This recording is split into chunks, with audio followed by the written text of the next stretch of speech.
this episode of Purposely Curious, we look into the death of Kurt Cobain, who died officially of a suicide. We discuss why that has always been questioned, even by the most reputable detectives around. We talk about old videos and some audio tapes that make his suicide look very questionable. Did they get away with murder? Get nice and cozy as we look into the Cobain mystery.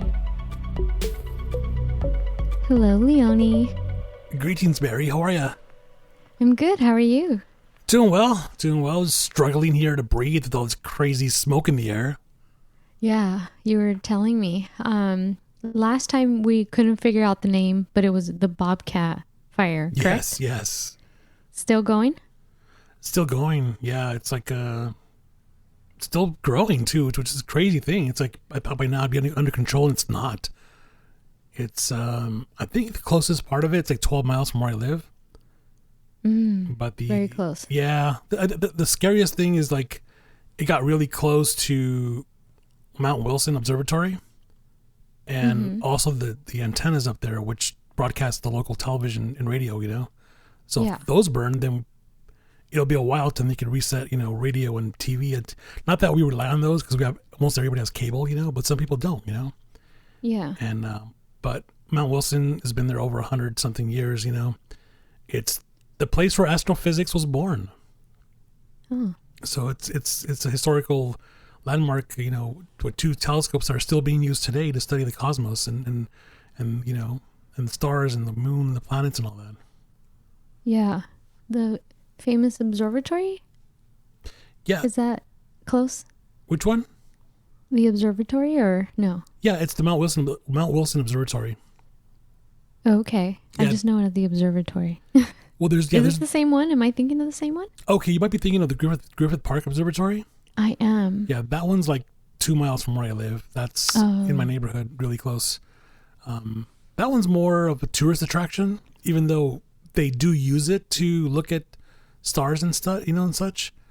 But the Mount Wilson one is like really used for research, like daily, and two big things were discovered there. One, the expansion of the universe. So we didn't know that the universe was expanding, the whole Big Bang theory and all that, That's where they were able to prove it. And I had no idea. Yeah. So it's really famous for that. And also between Mount Baldy and Mount Wilson, they're able to measure the speed of light. So even though like they knew those numbers back, in the days of when Einstein was doing it in the early 1900s, they were able to later like actually make a measurement and say, yeah, it's 3.0 times 10 to the 8 meters per second, So without those calculations, like we don't have modern technology, So it's a very historic place, and it's just like, I hope it doesn't burn, Yeah. Oh, I had no idea that all that had taken place there. Yeah. That's pretty awesome, and hopefully it stays out of the way of anything being burned down or anything. Yeah, definitely. Well, hopefully I'm not getting like, remember I told you like this was a few weeks ago where like I would get the ash. Right. I'm not seeing it as much or smelling it now, so I'm hoping that's a good sign maybe.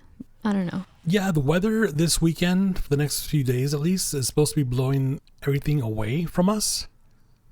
But like then towards the ocean, or? I believe so, but then I hear it's going to change again and blow everything back down, so we got like a 3 or 4 day window break of some cleaner air, Yeah, it's not been the healthiest of air. No. Here.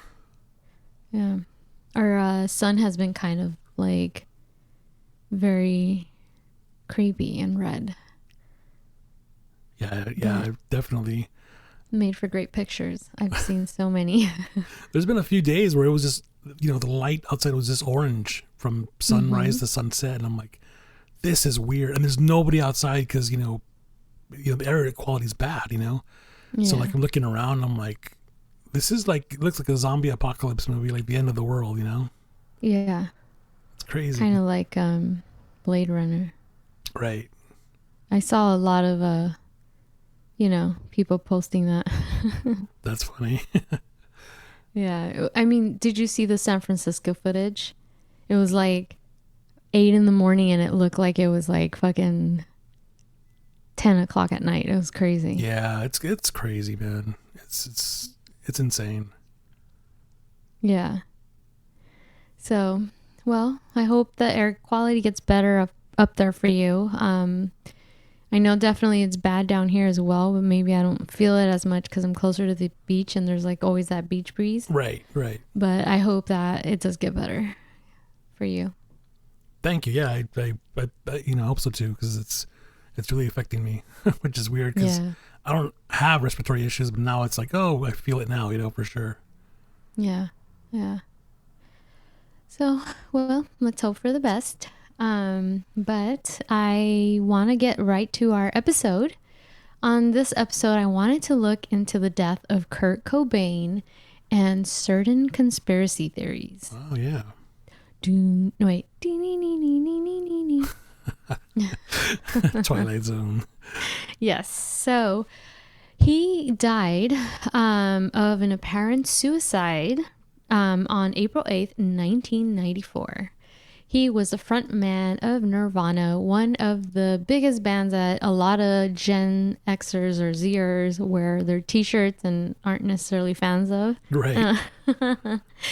But there have been a lot of conspiracies. The conspiracies are not just something that people talk about now. Literally after his death, a lot of theories were coming out that he was not a suicide victim, that he did not victim, but he didn't commit suicide. And I found a lot of literature of where things were questioned back then. In 1997, there was also a BBC documentary that kind of goes into it, and they were kind of looking into the theories of, Courtney Love paid to have him killed. Right. Courtney Love, as you guys know, was a rocker herself. A lot of what I'm going to talk about is online, public, in YouTube, you name it, it's all out there, right? People have said that she's a conniving little bitch. Those were not my words, but... Right. And when you see her in interviews in the past... she doesn't fuck around. She's going to tell you how the fuck she feels, right? Right. She's hardcore, and she also was addicted to drugs, just like Kurt Cobain was. So they had somewhat of a rocky, passionate type of relationship where the fame and the fame life came to play and addiction, right? Right. Sounds like a train wreck, right? Yeah. The other thing too, I don't want to just talk shit about her necessarily, even though it's gonna maybe look like that's what we're talking about, because essentially all the conspiracies are kind of leaning towards she was behind it, right? But she was also someone who years before Harvey Weinstein was taken down by the Me Too movement, straight up said in an interview, and it's documented, if Harvey Weinstein tells you to go to his hotel room, do not do it. And this was probably for 10 years before his ass went down. Yeah. So it resurfaced after, right? When Harvey Weinstein went down, he's in jail. This video resurfaced of her on a red carpet saying, don't fucking trust Harvey Weinstein. If he tells you to go to his hotel room, don't do it. Right. But everyone thinks she's fucking crazy to begin with, so nobody listened to her. That's crazy. Did you ever watch that video? No. Yeah, I've seen that. Yeah. And it's like a 20-second video. And, to the point, Right. Don't trust that fool. Right. Oh, damn. Did I just say fool? Don't trust that fool. My LA Chola is coming out. LA Chola. South Central Chola. Yeah, Chola, for those of you who don't know what that means, it's like kind of like the gangster type thing out here in LA. There was cholos and cholas. Cholas being the female. Right. Anyways, but yes. So, what do you remember? Were you working in the music industry at the time or no? No, I was not. Because that was what year? That was 2094. I'm sorry, 94. No, I didn't start music until 97. Oh, okay. But I remember I was in a biochemistry research lab, when I was undergrad, and I remember when it happened, and I was just like, holy shit, it was one of those like, what the hell, moments, Mm-hmm. And it was a big deal because I remember that was right before the Lollapalooza tour was gonna kick off, and Nirvana was supposed to be the headliner. Yeah, they were big. And that was a year that because of that, they had to quickly find a replacement, and they were replaced with the Smashing Pumpkins, and I believe Garbage were added to that. But yeah, it was a sad time. It was a sad time because I had just gotten into that music in 1993. It was like my senior year of high school, and like R&B was throughout my whole life, most of it up until, got to like late 80s, and then 93, it was like, I remember senior year, it was like Pearl Jam hit, Nirvana hit, all those bands, and I was just like, oh damn, what's this? And that's when music changed, Mm-hmm. like you were either The grunge. That's when that was the birth of grunge, because before that you were either hairband metal or you were in the R&B rap world, it was like one or the other. And then all of a sudden You said hairband metal? Yeah. Hairband metal. Metallica. Okay, so where does Motley Crue fall in? Hairband. Hairband, okay. Yeah. Back when all the when all the metal bands had long hair, Mm-hmm. or like you would say in Spanish, greñas. Greñas. Greñas. So yeah, that was the thing. You were either like a metalhead or you were like into the rap R&B world. Like that's all there was. And then all of a sudden grunge came, and grunge was like, what the fuck? And grunge, shit. I loved grunge. It put metal aside. Mm-hmm. It didn't kill metal, but it really it benched metal. It was like, fuck you guys, sit on the bench. It's our turn now, Yeah. And that's why those bands like, generation. like Nirvana went to #1, and Pearl Jam and Smashing Pumpkins, and all those bands came out of Alice nowhere. in Chains. Did they fall into that as well? Yeah. There were also they were from in the middle, Seattle. right? Yeah. They're also a Seattle band. Yeah, definitely. They were in the middle, but definitely grunge. So yeah, it was a new scene. It was an exciting time because, Nirvana had Nevermind, great album, and then exploded with with all this great music, and all these other bands had great music, and it was just kind of like, oh, it was like their time, in history, Mm-hmm. and it was so sad when I heard the news. I was just like, wow, like why would he kill himself? Like the guy's, all you could think of is because you're young and dumb. You think of the guy was rich, or the guy had everything, like what? So it wasn't until like things started to unfold and bits and pieces, and this is like before the internet, so right. It's like you're getting details, but you're not sure. It's like you have to read Rolling Stone to hear one story. You have to hear People Magazine to hear another story. It's like it was frustrating, and you hear the news and you're like, I don't know what to trust. It's like the news is not saying, or whatever. It's just so much going on at the time, Mm-hmm. But it really affected a lot of people. Yes, and you brought up the whole news thing. They were talking about I watched some documentaries. They were talking about back then, if you wanted to paint the narrative a certain way, you would release and leak information so that the media would report it a certain way, because we didn't have the internet, right? Right. So then people were like, oh, this is what happened. And we'll talk about that as far as theories. But back then, I guess, if, for example, in this case, if they wanted people to believe that he did commit suicide, information was leaked. Right. Supposedly, right? Right. Because we didn't have the internet. So I thought that was very interesting. It was what, 94 was, like 20 years ago? More than 20 years ago. Like, no, it's like, 30? oh my God. Yeah, it's been almost 30. Oh, Lord. 30. Oh, Lord. What is it? 94. Let me see. I have to do the math slowly. Yeah, that's 2004, 2014, 2024. So it's like almost 26 years? No. Mm-hmm. 36 years? I can't do the math. But yeah, it's been a while. It's been a while. It has been a while. And crazy that even today we're still asking questions, which is what you're going to get into, I know.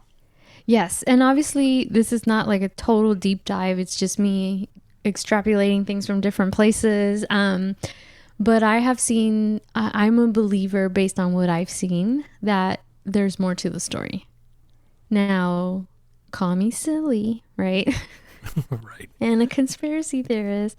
But again, I've said this before in other episodes. I'm one who questions everything. and I don't believe a lot of what the government tells me or, the police. But I'm pro police. Don't think that I'm not. It's just that I also I want to know everything. Right. But yes, so apparently Kurt Cobain started abusing alcohol and drugs in the early 90s as he got big. Apparently he had stomach issues, and he would attempt to self-medicate and had apparently clinical depression and possibly bipolar disorder. As they got bigger, he became more and more, I guess, uncomfortable with being like the spokesperson. So he always came off as kind of like shy, right? Right. Because everybody wanted them. They were the biggest shit at the moment, right? So it seems like it happened very quickly. So it was a little overwhelming for him, and I'm assuming the rest of the band members.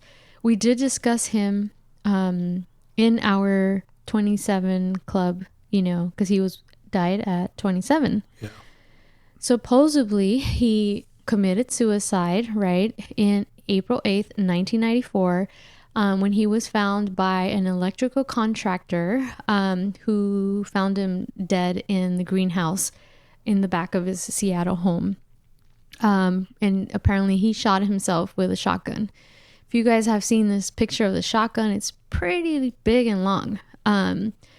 So the theory is that he shot himself, right? Right. And the questions came afterwards. Now, back then, it's not like we take pictures now. Everything's digital now, right?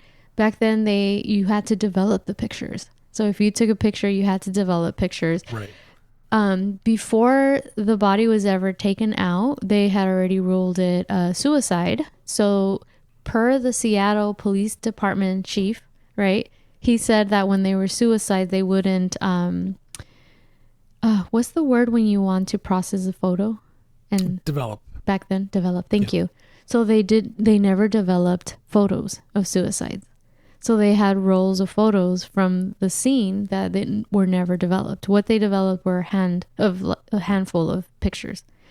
And so that has always been, criticized, right? Right.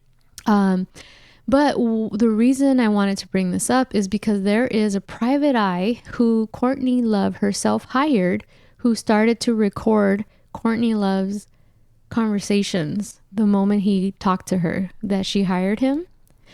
Because when he went to meet with her, so there is a documentary, I don't know if you've heard of it, called Soaked in Bleach. Yes. You can find this documentary for free. There's a lot out there, but you can find this documentary for free on watchingdocumentaries.com, because I think you have to purchase it in other places. But he was a private eye who, I think maybe 8 days before his death, was hired on Easter Sunday by her. Right. And he said in an interview, he caught her in a lie right off the bat. And being a private eye, he said, I'm going to record all of our conversations. So in this documentary, all the conversations are on there. He started questioning her. This is before he died, before they found him dead, right? You hear the recordings of her voice, everything. The point is, supposedly there was a suicide note, right? He had an overdose in the city of Rome right before all this happened, when he went to rehab. Right. And supposedly the news and Courtney were saying that he was suicidal. So what the understanding is that she was already planting this whole he's suicidal thing to everyone, because she kept telling everyone that, right? His lawyer, had also received a call from him before he overdosed in Rome, trying to take her out of the will. So they were in the process of getting divorced. And she didn't want any of that. Right. So again, this is where we're leading up to his suicide, right? She calls a private eye. He doesn't trust her because it's like, oh, okay, I caught her in a lie on our first meeting, right? Right. So I'm just going to record everything. But he's not thinking he's going to be dead in 8 days or 10 days. All right. These things are public, guys. If you want to look up the audios, you can. The point is that they find him, right? Yeah. And he right away is questioning the suicide because of everything that's transpired before that, right? Right. And then when he's trying to talk to the police department as a private eye, they kind of shrug him and they're like, it's a suicide, blah, blah, blah, right?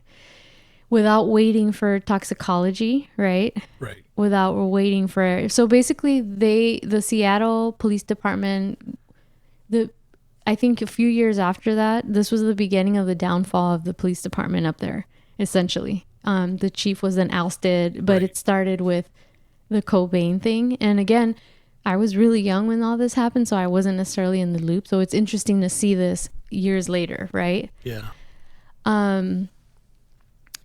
In the suicide, supposedly there was a suicide note that was not released by the police department, right? Right. And then the day that he died, or the day after, so the private eye, Courtney Love, and the police department knew of the suicide, quote unquote, suicide note, right? And knew exactly what was in it. Does that make sense? Right. And then it was leaked. But the issue, the issue that made the private eye more, how do you say it? Suspicious was that there was a sentence that was added to it at the end that was added after, and only they knew that it was, I don't know, it was just crazy. I can't remember what the sentence was, but the other thing... I can read it for you. I have it. Yes. Yeah. It is... Great. Hold on, if I can pull it up. Of course it's... the last sentence. So most of the letter is showing you, like, he's commenting on music. It's like he's quoting music, and in fact he quoted, I think, Neil Young's music or something like that. But the last part that he wrote that was added at the bottom, which is probably different handwriting that doesn't match. It says something like, please keep going, Courtney, for Frances, for her life, which will be so much happier without me. I love you. I love you. And if you look at that, it doesn't match the rest of it. No, it doesn't.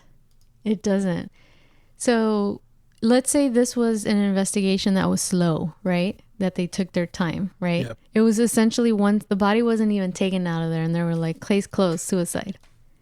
There's rolls of,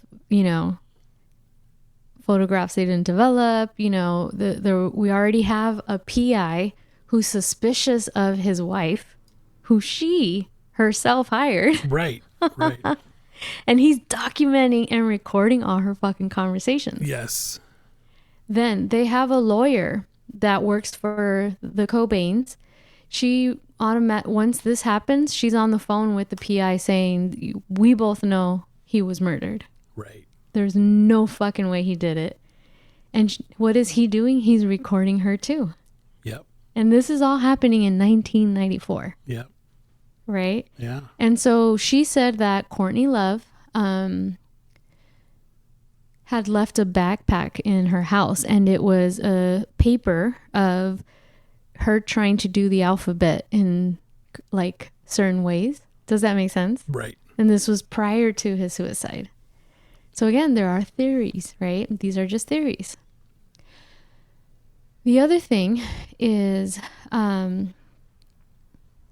his heroin levels. Yes. So the biggest argument that a lot of detectives and these are reputable detectives. So it takes weeks to get your toxicology report, right? So the whole media has said he committed suicide, he's dead, right? Toxicology comes back and he has apparently a very high level of heroin. Yes. So high that even other heroin users would be dead by then. So they're saying, how could he, if you're high on heroin, there's no way you can pull a fucking big ass shotgun and shoot yourself. And his levels were ridiculous. Like something right? like 70 times the amount? Yeah, something like that, right? It's a high number. Yeah, these detectives were essentially saying, I've never seen anything like that in my career. Right. It's like at the point where you're injecting black tar heroin into your arm, and the second that it goes into your arm, like, you gotta be unconscious. Like, there's no way you're gonna be able to pick up anything, Yeah, but somehow he was able to find the strength to shoot himself with a big ass fucking shotgun. Right. When clinically, detectives and clinicians are like, what the fuck? It's not possible. Right. But these, again, it wasn't questioned. And by then, the narrative, right, and the suicide note was leaked. And so the media ran with it, and it was just accepted. Right. And Courtney, being the wife, who now would get millions and millions of dollars, right, from the estate, didn't question it. Of course not. She wanted it, she wanted to bury it. She wanted to be like, okay, he's dead. Let's move on. Yes. And remember we talked about, he had talked to his lawyers to take her off the will. Right. Prior to this. So it sounded like they just ended very badly in the relationship because he wanted her gone. And in her life, it's like, oh no, like, like we still love each other, whatever. Because obviously, it's like there's a whole catalog and, of music there and money to, inherit, right? Yeah. But the interesting thing, though, and this is the interesting thing, is going back to the shotgun for a second. Mm-hmm. Did you notice that there was something peculiar about how they found his body and how they found the gun? Well, I've seen several versions. One was but please explain what you want to explain, because I'm horrible at explaining. So the interesting thing about the whole heroin overdose was that he shot up heroin. Let's say that's 70 times the amount of heroin, right? That you would normally take, which is a super overdose, right? He shot up heroin, neatly put the needle away, okay? Then picked up the shotgun, then turned it on himself backwards, right? And pulled it with his thumb and fired the shot into his face, right? Mm-hmm. Now, when that happens, the shell has to eject from the shotgun in one direction. To the right. To the right normally, but because it was backwards, it went to the left, right? Right. But it was found in the right side. And they were like, how's that possible? Because the gun is not going to magically twist, Yeah. So there's this huge mystery of like, how did he shoot up that much heroin, put the needle, had time to put the needle away and clean it up, then pick up the gun, and then shoot, it's like, you shoot up that much heroin, you have seconds maybe of consciousness, Mm-hmm. But still somehow he was able to do that. Yeah. And it's like not possible, it's like, but there's an interesting thing about that documentary Soaked in Bleach, which is mostly told from the perspective of Tom Grant, the private investigator, right? Yes, he's the one who Courtney Love herself hired. Right. No. So she was trying to set up, I think this is what I think. She was trying to, so we already know that Rosemary Carroll, the lawyer, right? Right. Said that he was in the process, Cobain was in the process of excluding Love and leaving, right? So which could be a motive, right? Right. So I think she was already trying to maybe set the picture, the narrative that he's suicidal. Right. She hired this PI and was basically saying, I need you to investigate what's going on with him. He's suicidal. Right. He's this, he's that. And there's a lot of audio that's out there. That the moment he caught her in the lie, the first day they met, he's like, I'm recording all our conversations. Yep. And had I not heard those audios of Courtney pre-death, pre-suicide, and post-suicide, right, or heard those recordings of the lawyer, Rosemary Carroll, who when she realized said too much, all of a sudden was like, you need to, she stopped talking to him. I'm a believer that there's more to this story. Oh, totally. Yeah, definitely. Yeah. Did you pick up that there was another suicide that happened? I'm sorry, not another, another supposed suicide attempt. Yeah, that somebody else, that not Kurt Cobain, but somebody else close to Courtney died. Did you pick that up? No, I did not. Okay, so Courtney Love's band Hole, her original bass player Kristen Pfaff, she OD'd on heroin. Are there theories that it wasn't an OD? Well, no. Here's my theory. Huh? Courtney says that that Kurt was cheating on her with Kristen. Shut up. Yeah. And I'm thinking, wow, isn't that so interesting that she also died of heroin overdose? Yeah. But yet this detective didn't put two and two together, you know? Was this after his death or before? She died before. I believe it was before. Interesting. I know, I hadn't heard of that. Yeah, because let me see, that would have been... No, excuse me, she died after. She died June 16th after. That same year? That same year. It was 1994. Wow. So he died first, then she died. But mysteriously, yeah, another heroin overdose. Like, huh, you know? So yeah, she was the original bass player for Hole. And then she was later replaced with Melissa Ofthamore. But yeah, I was just surprised at the documentary that doesn't touch on that. Because it's like, you have two heroin overdoses connected to Courtney Love. You know, it's like, how was that not connected, you know? Mm-hmm. I thought that was strange. And one interesting thing that I discovered was that the night before, because remember Kurt Cobain flew back. He was in LA. Remember, I think he was trying to get clean at one of the clinics or something, and then he flew back to Seattle, and that was like the last time people heard from him. You know, and on that flight, I don't know if you know the story, he sat close to Duff McKagan from Guns N' Roses, the bass player for Guns N' Roses. You ever heard of that story? No, I haven't. So remember, Nirvana comes on the scene and kills fucking metal, right? Like metal, like if you're into metal at that point in the 90s, you're a joke, right? So Guns N' Roses is pissed, right? Like just like Metallica and all the other bands, they fucking hate Nirvana, right? They hate all these bands. So he's on an airplane with Duff McKagan of Guns N' Roses and sitting close to him. And even though he hated Guns N' Roses, he still like, you know, walked past him and he goes, "Hey dude," he goes, you know, like, "How are you, man?" You know?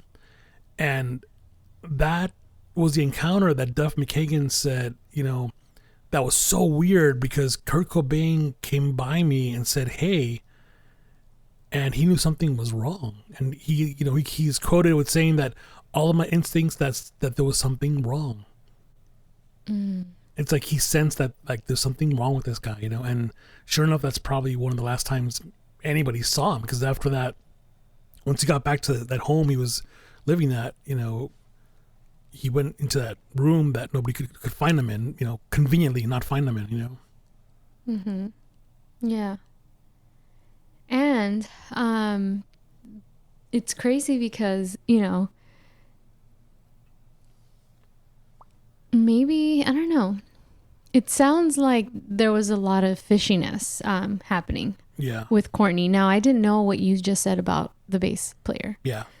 In 1997, there was a BBC documentary. You can look it up online, guys.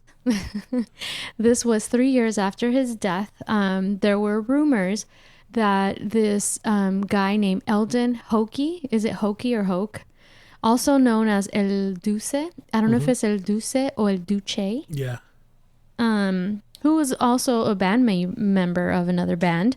So in the early 90s, bands were all homies. Like, it's not like now, right? Right. If you were in the scene, you guys were all fucking homies. Like, fucking Sublime was with No Doubt. You know, they just all partied hard together, right? So everyone knew this band back then.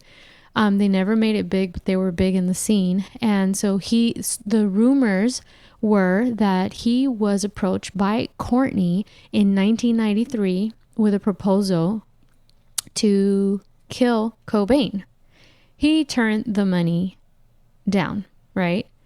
In this documentary, that's from BBC 1997, so BBC approaches people in this area, right? And it's like, we're doing kind of look into the suicide of Cobain. You know, they're being documentary.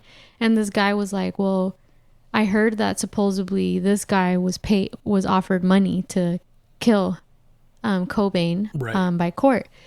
And so the guy's like, "Oh yeah, I'll take you to where he's at," right? So he takes him to where El Duque or Duce is at. He's obviously not very well off financially. He looks like he's drunk, right? And this is in Riverside, California.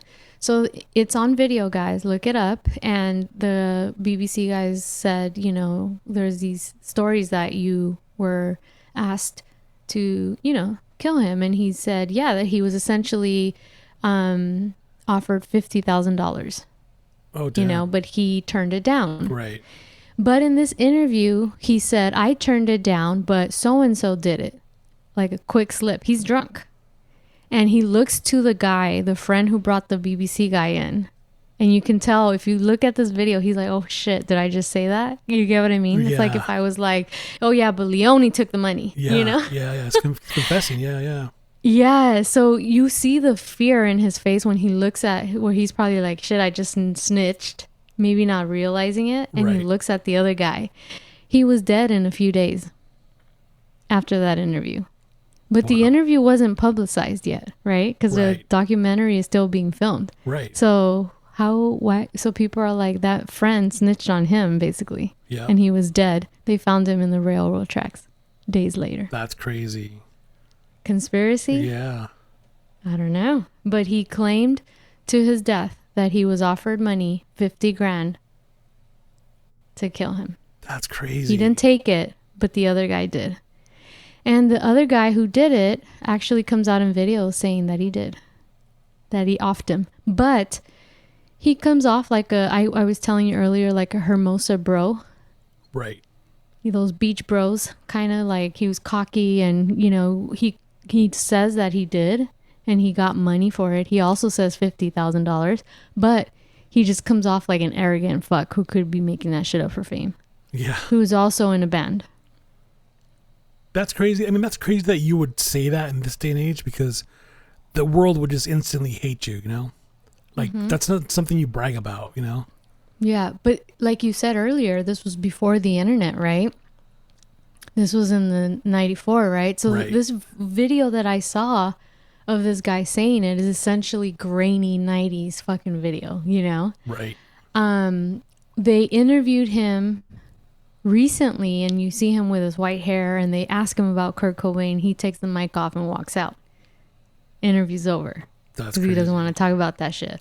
But when in the 90s, when he was in his 20s and talking about fucking women on the same video, he didn't give a fuck. He was all about it, right? Yeah. So those are those theories. That's crazy. Yeah. So it all went wrong really with the police investigation, right? Yes. Because a lot of people say that was terrible police work. Right. Now, according to this Soaked in Bleach documentary, mind you, we're watching this through the point of view of Tom Grant, the PI, right? That Courtney Love hired, right? Yeah, who then turned on her. Right. But he did always wanted to get to the bottom of it, and he approached the police department and said, "Hey, he walked up to the crime scene and he said, "Hey, I have information about the death of Kurt Cobain," and they were like, "Sorry, suicide, go home." Like they didn't care, Pretty right? much, yeah. And he's like, "Come on, guys." He's like, I have information here, you know. And he was trying to tell them that, hey, I was on the property the day before looking for him, and he was nowhere to be found. And that was only because they didn't know about that secret greenhouse room that nobody could find, apparently. Well, I mean, obviously, you can't see it at night. So I guess he went at night and you just can't see it. Right. Yeah. So apparently, like, people like the friends, like Courtney and the other guy, and they all knew about that room. But conveniently, the PI guys could not find it. And I guess whoever was looking for him the last 3-4 days, supposedly when he was missing, supposedly, they couldn't find him either, you know, so... But yeah, that's just between that and then between the whole thing about the doors being barricaded and they were not. It was one of those twist locks, you know? And it was a clear, like he was easily found by the electrician, right? He was easily found through the window. They found a body on the floor and probably a pool of blood or something. Yeah, so that's where the conspiracy comes in, that she hired the PI who right off the bat, he was like, this bitch is lying, right? Right. And she was saying he was missing. But they never did they think, let's go look at he flew to fucking Seattle. Let's go look at the Seattle home. It makes no sense. Right. So I think she was trying to plant the story that he was missing. You get what I mean? She was trying to control the narrative. Oh, totally. And he was questioning that narrative. Yeah. And she controlled it very well because it's like, for some strange reason, I don't know if she knew this, but the way it all played out, it played out so quickly because it's like, well, we have a suicide note. Well, here's the gun. Well, here's the heroin. Yeah, he killed himself. It's suicide. Close book, right? Mm-hmm. And because of that, you know, they quickly, I don't know if you know the story, but they gave her the gun back. You hear about that? No. They gave the gun to Courtney Love. Mm. She asked for it. She goes, I want that shotgun so I can melt it down. They gave it to her. And it was just like 8 days after or something, a week after. Never tested for fingerprints. They buried him 4 days after. Mm-hmm. No, no autopsy, nothing, except for the toxicology, right? Yeah, which came back later. Yeah. Right, nothing else. They didn't do residue, nothing. Because, what if he didn't shoot himself, right? Mm-hmm. Maybe he would not have gun residue on him. Maybe the killer would have that, not him, though, Mm-hmm. Or maybe he would because it's close range. It's hard to say. But no fingerprints. And then the gun's gone, right? And then immediately they gave her permission. Yeah, you can tear down the room because she made up some excuse about she didn't want that room to be there anymore. So the room is now gone. The gun is gone. The body's cremated. So all the evidence is gone now. Yeah. She controlled it. She did. Now, remember we talked about his supposed suicide attempt in Rome before? Yes. So this was in Rome, right? A different country. Love said she woke up around 4 a.m., found Cobain unconscious after he ingested, she said, 50 fucking pills. Can you imagine her voice? 50 fucking pills. Yeah. That's my Courtney Love. Anyways, leaving behind a note where he says, you don't love me anymore. I'd rather die than go through a divorce. Now, his lawyer said he went to her to get her off the will and start the divorce papers. So this is where people are like, okay, it didn't work in Rome. He survived. So interesting. Again, theories, right? Yeah. Theories. Second, when he was in rehab out here in Southern California, he told the rehab people any calls that came from Courtney he wasn't taking, and apparently the staff have said that she called every day and was rude as fuck, and was like put him on the fucking phone, right, and they would just hang up on her. Yep. So it sounds to me like he was really trying to leave her. Right. And so she tried to off him, in my opinion. She offered this guy money in 93 to kill him. He turned it down. So she said, how else can we off him, right? And that guy who turned it down ended up dead. Ended up dead in 1997 when he, oopsie, in his drunk state, said the person who actually took the money. Right. And mysteriously, he was dead days later. Yeah. Guys, all this is online. I ain't making this shit up. Yeah. But here we go from his first quote-unquote suicide attempt, right? We know now, years later, that he wanted her off the will and was getting ready to divorce her. So, wow, he overdosed right after that in Rome. And he wrote, I don't want a divorce. I can't live without you, essentially.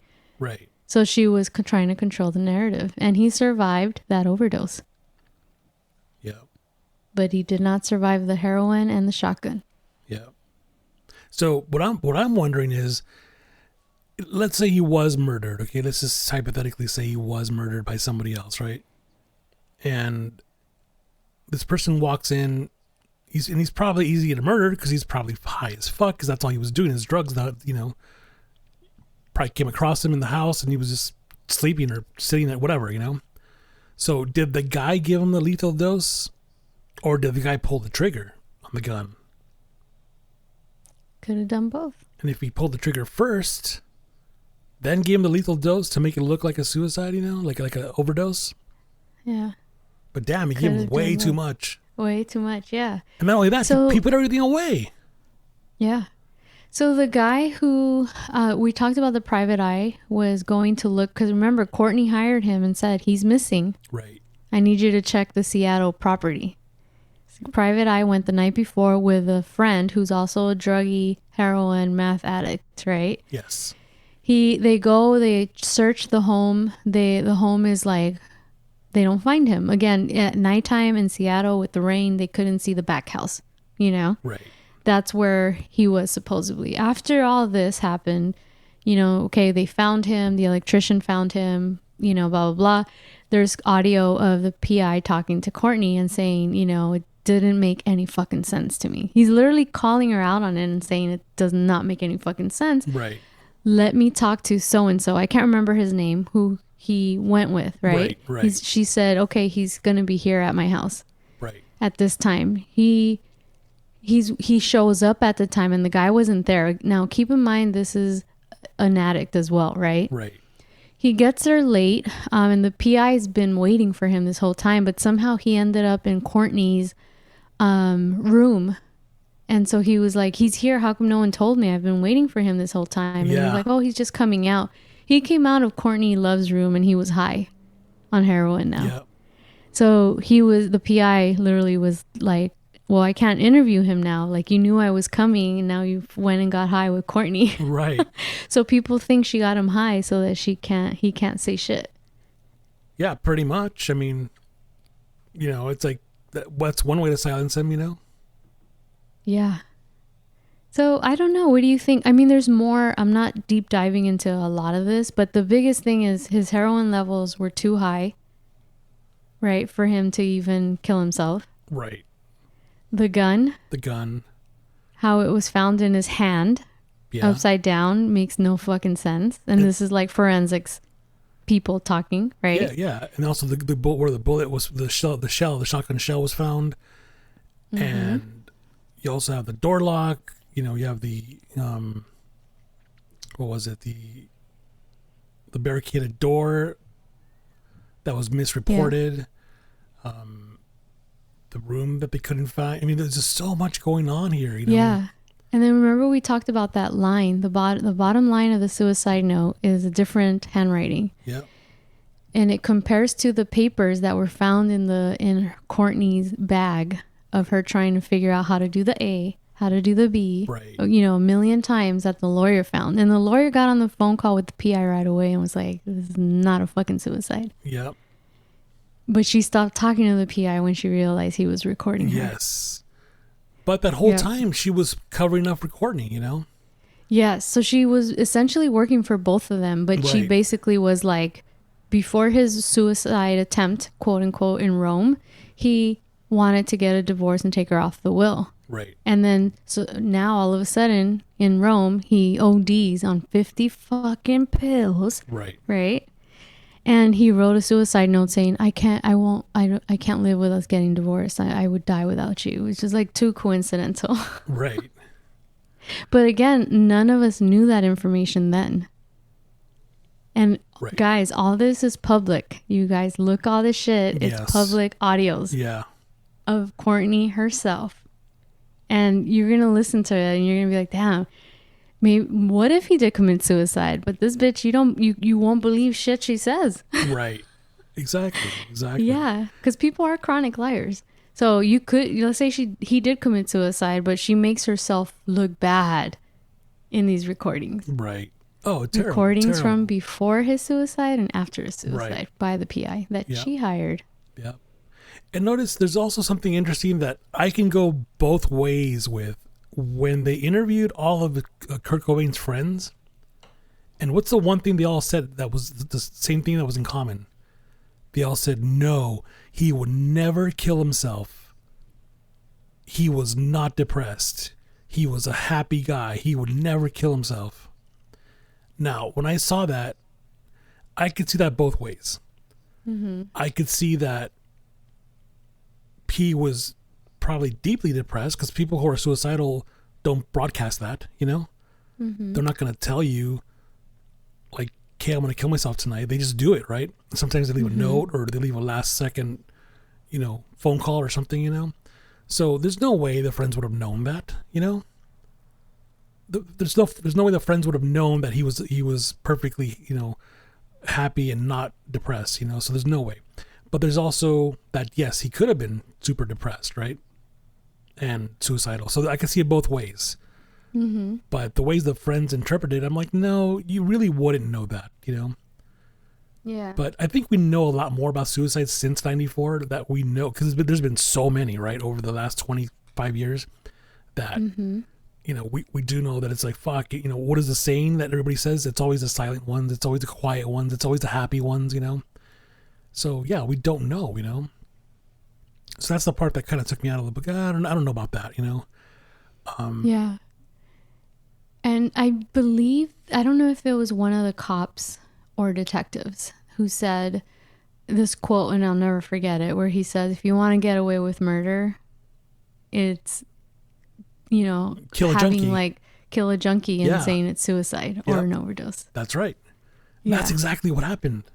And essentially, yeah. Twice. And I didn't know, obviously growing up, and the issue too is that in the 90s, he was so fucking huge. I believe there was documented like almost 100 suicides that people young kids committed suicide, and in their notes said it was, Kurt Cobain or, so let's say he was murdered. Essentially 60 to 100 kids committed suicide. Right. In his name, in his honor, or because they felt he believed or understood what they were going through. Right. And if he did it, that's probably what they need to do. Right. So that sucks, right? Yeah. And that's a problem I have, because supposedly, okay, I'm going to play devil's advocate and say that the detective, what was his name? Tom Grant, not detective, private investigator. Mind you, before he was private investigator, he was actually a sheriff deputy. Mm-hmm. So he has an actual like law enforcement background. Then he became a private investigator. So it's not like I want to think that this guy is more legit, right? Mm-hmm. Like he cares about the law, So he, he's investigating this and trying to do his job. But he also approached the police department and said, hey, they were saying case closed, suicide. And he was trying to say, what if it was murder? Like, I think I have evidence that points to a murder, because kids are committing suicide in his name. Wouldn't you want to stop that? Yeah. And this was in 1994, the year that he died. Yep. And not only that, when people talk about him, they were saying essentially PIs, private investigators, usually have shady ass dealings and reputations, right? Right. Squeaky clean motherfucker. Yes. He was squeaky clean. So the moment he met Courtney Love and caught her in a lie, he's like, I'm recording everything. Yep. And so he has if anything, people who are like, let's just leave this shit in the past, probably don't like him. Right. But in the world of, because he used to be a cop, he used to be like a sheriff. Yeah. In the world of the police and detectives, he's squeaky clean. Oh, squeaky clean. Yeah. Yeah. I was, sorry, having a moment there by myself. How do I pronounce it? Yeah. Right. Squeaky clean. Yeah. So that's the part that got me. It's like the police department at the time didn't care. And for years didn't care. For years, that role of negatives were not developed. The prints were never made for years.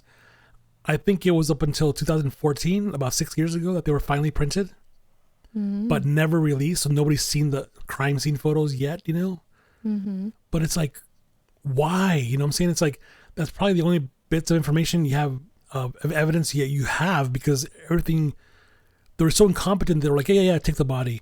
Yeah, here's the gun. Take the gun too, Yeah, destroy the house, And it's just like, what the fuck, Mm-hmm. And it's interesting because wasn't that around the same year as the O.J. Simpson trial?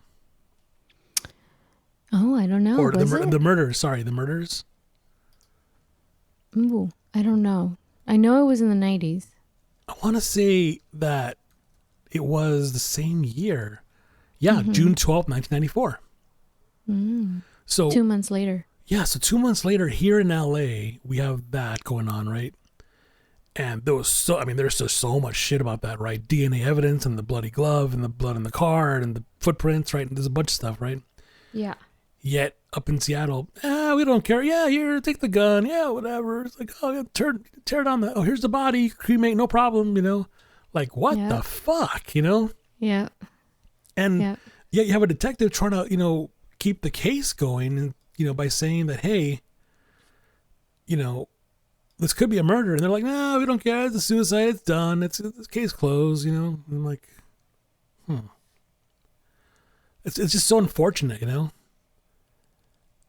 And the interesting thing is this documentary, Soaked in Bleach, came out in 2015, about 5 years ago, right? Mm-hmm. Did you know about the other documentary that came out the same year? Mm-hmm. No. There's one called Cobain, Montage of Heck. 2015, okay, same year it came out. And this one's on HBO right now. Oh, is it? Yeah. I watched this a couple years ago because I was interested, right?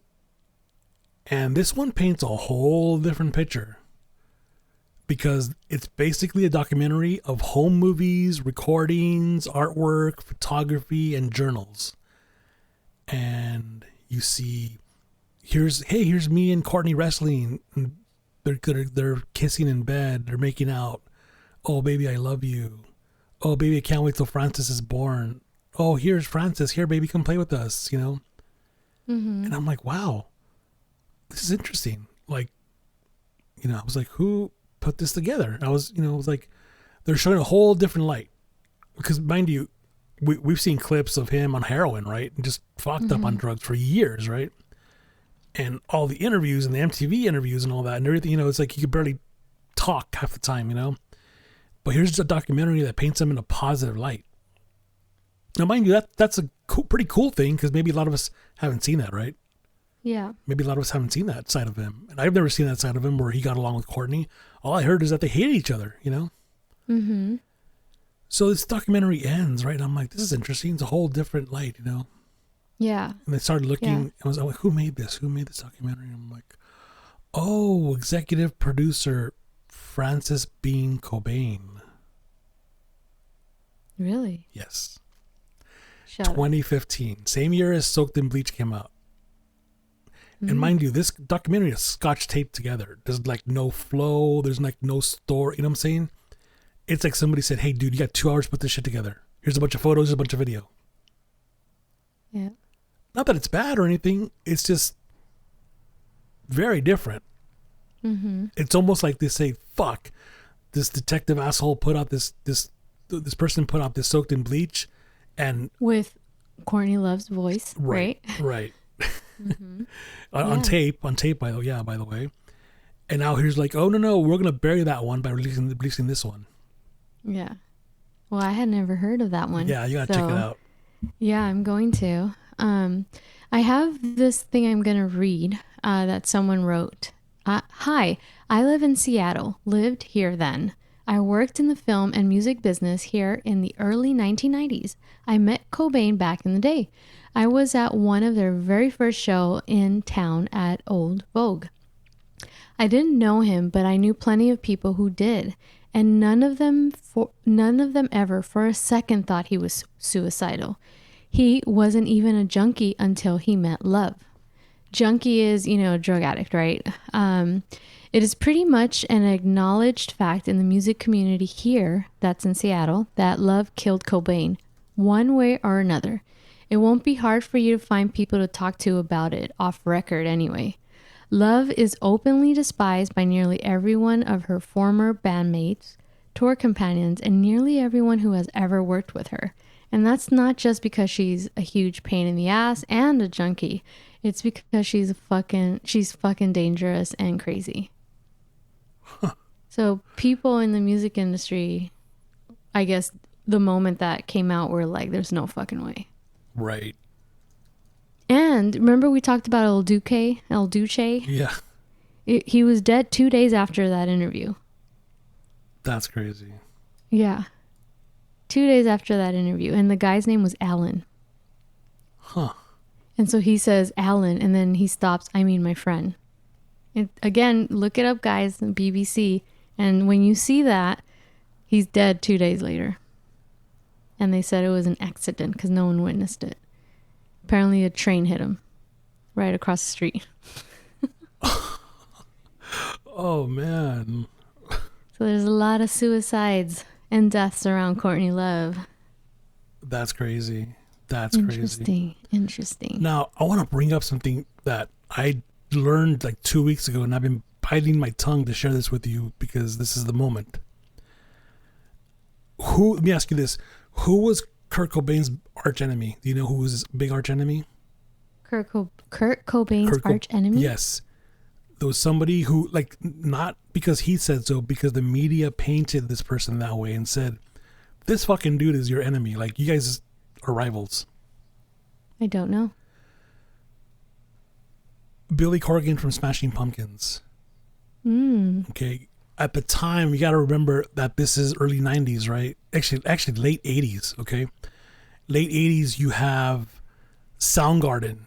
You have the Melvins, Veruca Salt, Sonic Youth, Nirvana, Pearl Jam, Alice in Chains, Screaming Trees. All these bands coming out of the Seattle grunge scene, right? Mm-hmm. And then you had one band come out of Chicago, Smashing Pumpkins, okay? And they fucking hated each other. Okay, this is what MTV and Rolling Stone was trying to tell everyone. These bands hate each other.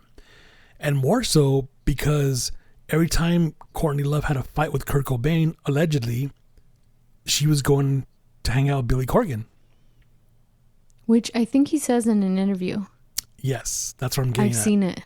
Yeah. So there's an interview 2 years ago, okay, and a very, very long interview where Billy Corgan sits down with Joe Rogan.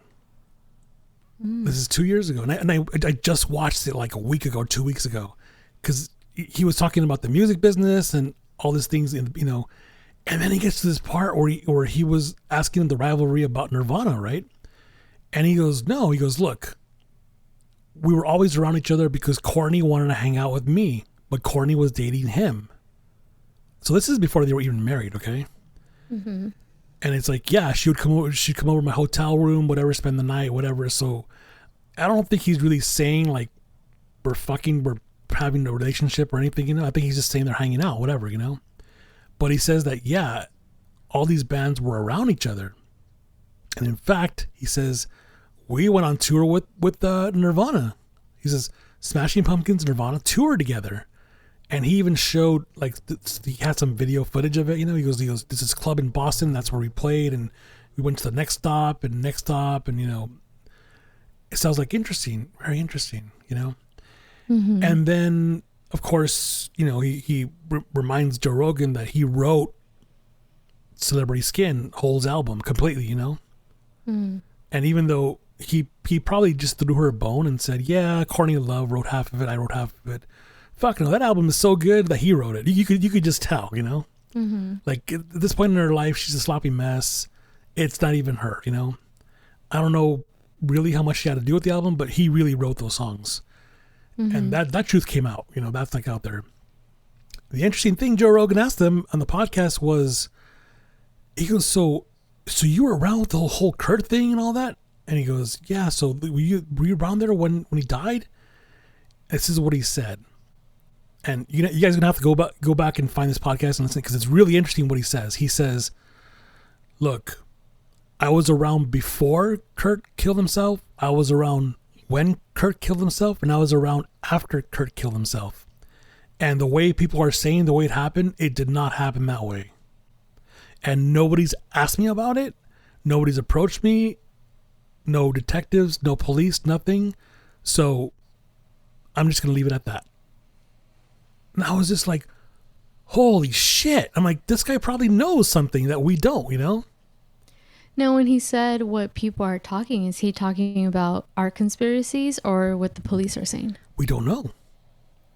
That's the part that I don't know, because he at that point was really tight with Courtney Love. Like, I would not be surprised if they were having a relationship, you know?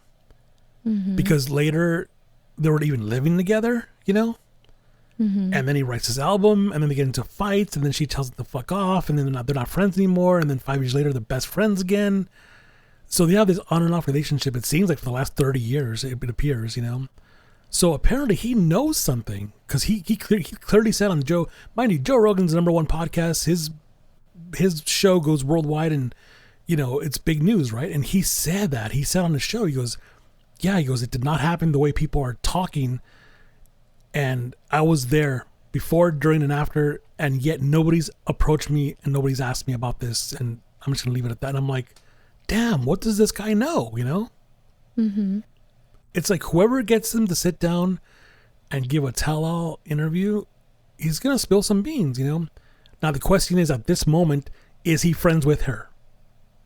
Because if he is, he may not want to talk about it. Yeah. But if she fucked him over for life, then he's going to be like, yeah, she fucking killed him, or something like that. Or had him killed or whatever, Should be interesting if we'll ever get to the bottom of this. Yeah. But let me ask you your opinion. What do you think happened? Did she do it, or did he commit suicide?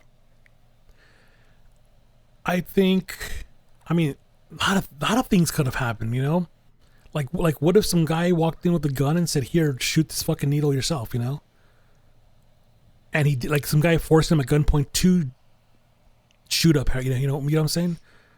There's that. And then the guy probably put everything away and then and then maybe pulled the trigger and blew his face off and then left. There's that. But I think somebody was in that room. Somebody did something, because clearly you can't shoot up heroin and put your shit away and then just pass out with the, you know what I'm saying? That's the big mystery. It's like, how was it all cleaned up? And then how was the gun found? Because they called that position, they called it that the hands show the moment of death. The way he was gripping the gun, it was a moment of death, because the second he pulled the trigger, he was dead. So there's that. There's also the fact that the other guy he was doing drugs with, remember the one that she drugged him up for the detective? Yeah. I wonder if he found the body and was like, "Oh shit!" and he pulled a needle out of his arm and like put it away. Maybe he panicked. Maybe Yeah. Maybe there's that. But still, that whole lethal dose of heroin and the gunshot and all that, like, that does not add up at all. The suicide note does not add up at all, Mm-hmm. And then you have this whole like, hey, let's just close the, it's not a cold case. Like, we're just suicide and it's done. 4 days, we're done. Body cremated, turn on the house. Oh, here's the rifle. Here's the shotgun. What if somebody like her, who has money, right, paid off somebody in the police department? Hey, she was offering $50,000. That's $50,000 for awesome. That's $50,000 for some thug on the street, right? Exactly. But what if Thug she on the street? What if she pulls out a couple million and says, "Hey, I got $5 million, make this go away in 5 days," and they did. That's my conspiracy theory, But what? Mm-hmm. But what if, Because it seems like everything was so rushed, and it's like, yeah, we don't care about the photos. Nope. No. Yeah, and the thing too, and the thing that I agree with you is that she was already saying since Rome he's suicidal. She hired the PI a week before and was like, he's suicidal. Yeah. And then they said, we found a suicide note. Okay, he committed suicide. I accept this. You know. Yeah, and then it's and you're unhappily married to someone who's trying to divorce you. Yes. And that's like, and then that's rage, right? Because that becomes like, how dare he, right? Like, how dare you take me out of the will? How dare you divorce me? How dare you, Yep. He never got around to it. No. Because of these suicide attempts. Yep. I don't know. It's just sad that we're now in 2020, but according to the documentary, I think it was as recent as 16 or something that they kept asking, like, to reopen the case, and the pictures finally got developed, but the case is still closed, Yeah. So I think what people are inside the department are essentially saying, like, this is going to we already look like idiots. Right. For those that are, because you have, essentially this is going to make us look like fools. So it benefits them to suppress it. Yeah, but at the same time, the powers that be are no longer in power. You know, the police chief has been replaced 3 or 4 times already. Yes, but that's what I'm saying. I think there's that whole political thing that, yeah, okay, we fucked up, right? Yeah, but not my fault because I just started this job, you know? No, I totally get it. But what I'm getting at is the pressure. They won't release it because it's going to make the department, I'm not talking about the people because they're gone, right? It's too much of it'll tarnish the department too much. So people are willing to just bury it. Do you get what I'm saying? Yeah. But and that's what's happening because in the documentary, they say that as well. Like, we need to move on. Right. And that's essentially what it is. We fucked up. It sounds like we fucked up, but we need to move on because it's too much of a tarnish on our police department. I just think that because there's now new people in power, new officers, new detectives, that somebody's going to have the interest to reopen the case. And but they may not get far because the evidence is gone, right? They're not going to get far. Yeah. But they won't let them either. But maybe they do because they want to change the image of the police department. You know, I don't know what it's currently now. I don't know what they're looking like now, but they were not good for a while, you know. Yeah. Well, it's not looking good in Seattle right now. Yeah, There's a lot of protests. Yeah. So, I mean, but they might want to, you know, because it's like, God, if the guy was murdered, you know, it's like I mean, I think of, I could put Courtney aside, but I think of his daughter, Frances Bean Cobain. I'm thinking, like, wouldn't she want to know the truth, you know? Would she? That her mom had him off? I don't know. Yeah, somebody, right? I mean,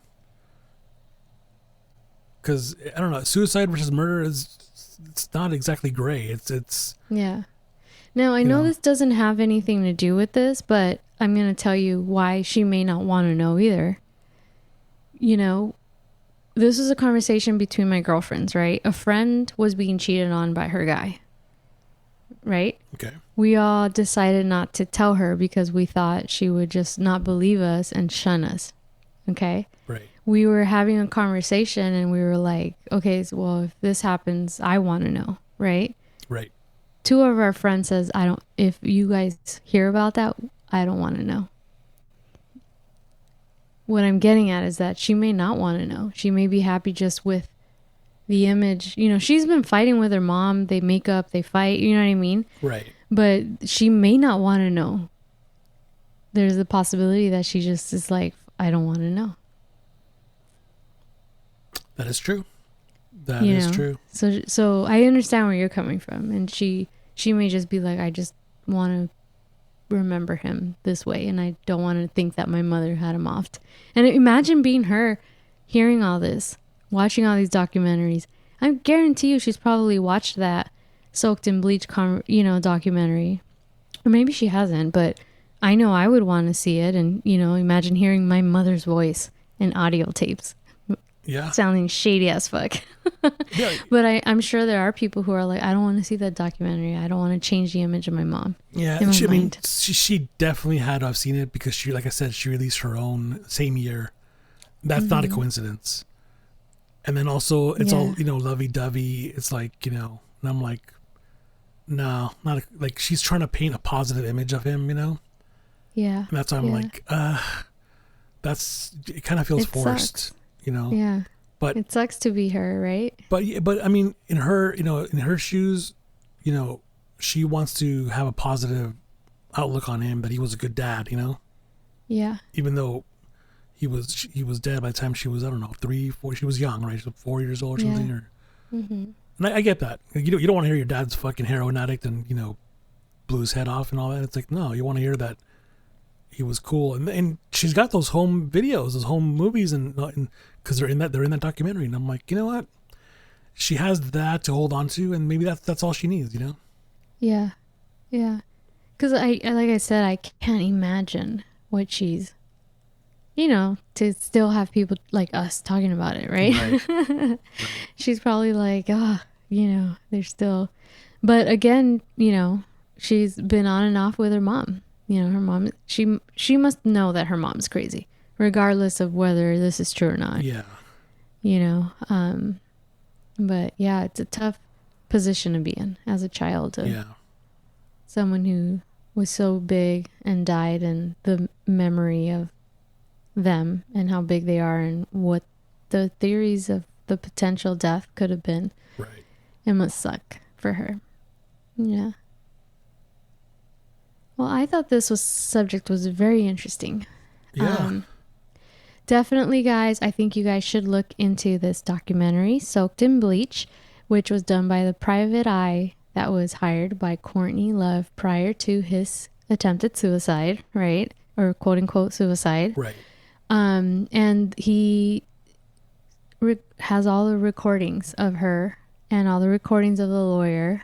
If you want to look more into the lawyer, all that's online as well. And so if you put all the pieces together, maybe true or maybe not, it definitely poked a lot of holes in the theory that he committed suicide. Right. For me.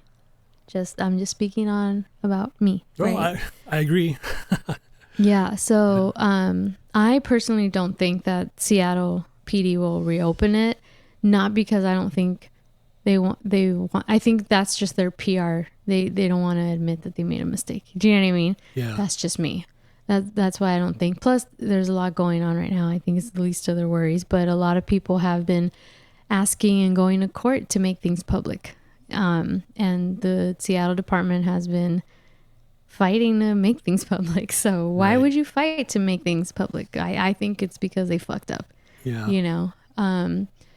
But I guess we will never know, or maybe we will. Maybe what was his name again? You said maybe he'll say the truth one day. From Smashing Pumpkins. Oh, Billy Corgan. Yeah. Thank you. I couldn't think of his name. He's a very smart guy and a very well-spoken guy. Mm-hmm. So, trust me, the second he decided to talk about it, I'm gonna be like, fucking pay-per-view. Here's my $20, you know. Yeah. Like, shit. Here's my $60. Yeah. It's gonna be $60 now. Yeah, exactly. Yep. But yeah, so weird that he was never questioning about that. I'm just like, oh God, like, come on, people, somebody, you know, somebody do something, you know, come on. Yep. Well, thank you for joining me on this crazy subject. Oh, thank you. It's my pleasure.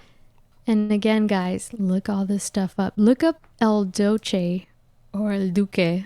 I'm not sure. I'm thinking El Doce because of Doce from Starbucks. But yeah, all these documentaries are out there. All these conspiracy, quote unquote, conspiracy theories were out there in 1994. So this isn't new shit that's been brought up. Right. This is old shit, you know, pre the internet. But now we got recordings. Yep. Now we got recordings, guys. That's right. So there we go. I hope to see you guys next time. Bye. That was episode 31 of the Purposely Curious podcast. Make sure to subscribe on Apple Podcast, Spotify, and on most podcast platforms. And follow us on social media at Purposely Curious on Instagram and at Purposely C Pod on Twitter. That's Purposely, the letter C, Pod. Until next time, you know what to do.